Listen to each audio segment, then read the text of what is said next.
Hi everybody, I'm Annika, and today I'm going to be talking about my synopsis for Chapter 5 for my Human Sexuality and Society class. So to start off, the chapter talks about the history of the gay rights movement, along with our current transgender movement. So it starts off with just basics, what is a social movement, which is essentially a sustained, organized activism to change some aspect of society through mobilization. Mobilization is just essentially getting people to that movement.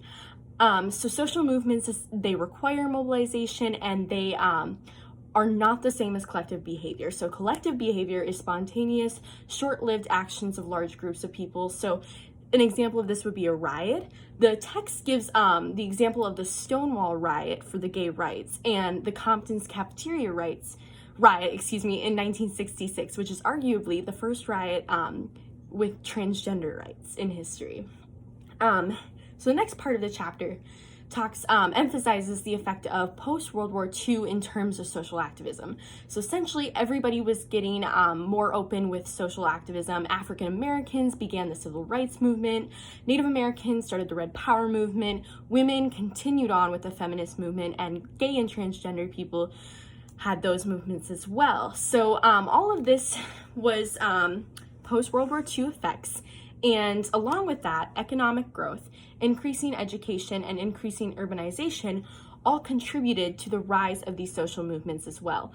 When the economy and the resources grow in a community, people don't have to worry about meeting basic needs to survive. Therefore, they have more time and availability to go out and maybe socialize, meet other people, be an activist. Essentially, they have all the time for that. And along with that, increasing urbanization. Urbanization is just when people gather, urban areas.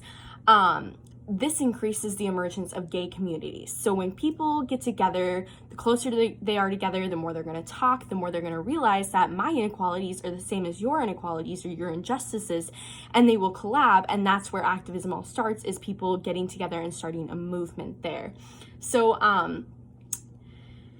along with that, the movement called, I believe, the homophile movement, I believe that's how you say it, that was immediately post-war, and that essentially was when gay and lesbian people started to realize that they weren't actually sick and they were oppressed and they were a minority, and that's when they needed society to change and not them.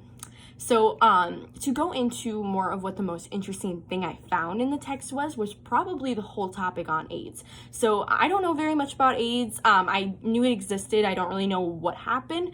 But at one point, it was a complete mystery to everyone. Doctors, people in America, everybody, no one knew where it started or how to cure it. And one of the things I found interesting about this is that the president at the time, Ronald Reagan, he didn't do anything in terms of research or funding this mystery disease. In 1981, the CDC declared it an epidemic, and he didn't value educating the public on what the government is trying to do in terms of helping that. So the only good thing that came from AIDS, as terrible as that sounds, is that there were two significant new social movement organizations that came out of it. So the Gay Men's Health Crisis in 1982 began, and the AIDS Coalition to Unleash Power, also known as ACT UP, started in 1979. So the GMHC, the Gay Men's Health Crisis, assisted individuals with AIDS in terms of housing and unemployment, crisis hotline, legal aid, social work services, all of that. They assisted them, and that was extremely helpful, and the government wasn't even there to do that for them. So the original founder of GHMC, he was the one that later went on in 1979 to found ACT UP as well. So I think that's very interesting.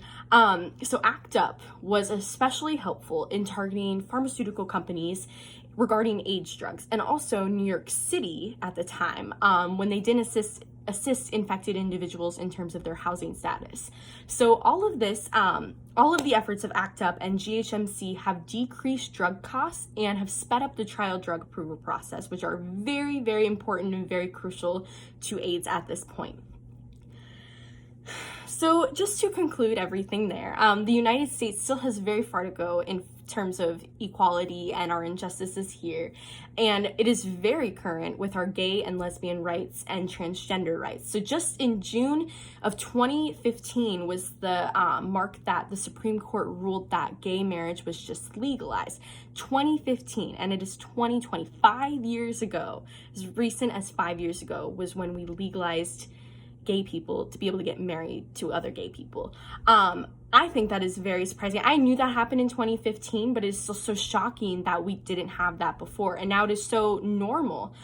So all of the efforts of the transgender movement are very similar to the ones of the modern day gay movement. They're very similar. It's just with the transgender movement, that's more adding medical intervention and medical treatments as well with the whole gender transition process, I should say. And then to add into how recent everything has been, it was just in 1975 that Minneapolis became the first city in the country to include transgender people in civil rights, So that is also very interesting and very shocking for me. So that was my official synopsis for chapter